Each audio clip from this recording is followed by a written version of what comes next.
everybody, this is Jim again with Perfect Fitting Shoes, continuing my documentary on my journey in the process of making shoes or sandals to get to the point where we're ready to market our Matrix collection on Kickstarter to the buying public.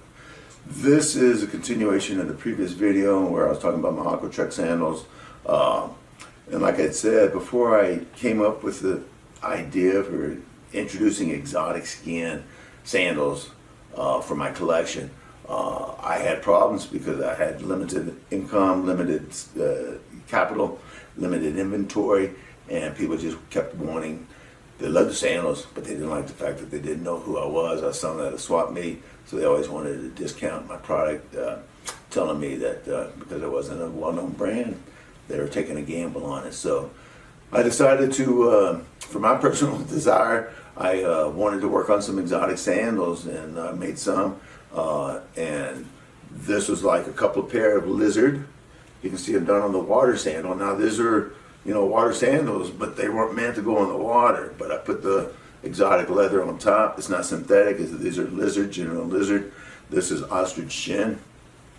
And this is a different model. It's a thong, or I mean, not a thong, a slide. But this was done in full quill ostrich. So these sandals would go for $275. This ostrich shin would be $350, and these ostrich slides would go for $425.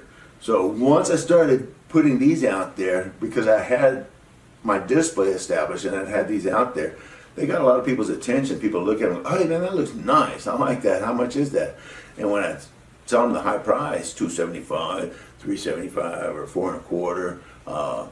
I even had some exotic skin crocodile sandals done on the same soles, and those were $700. People would look at me and go, man, that's a high price. But those are beautiful sandals. They absolutely loved them. And then when they saw these prices, and they saw my price on the synthetic uppers at $60, $70 a pair, actually at the time of these, they were $60 a pair. Nobody really argued with me and wanted a discount. So I saw the impression of the buying public when I started creating these exotic skins. Didn't really sell too many of these, but by having them on my display, it brought credibility to my product line. So it was a well learning experience that taught me a lot about marketing. So I've used this repeatedly in my marketing throughout the years. So when you see my Matrix collection and you see the exotic skin look on those, they're not exotic skin. They have the exotic skin imprinted onto the leather, but they're full grain leather. So they don't have the cost associated with the high-end exotic skin, and they don't have the problems with importing exporting the leathers due to CITES requirements, due to the legalization of the harvesting of the animals.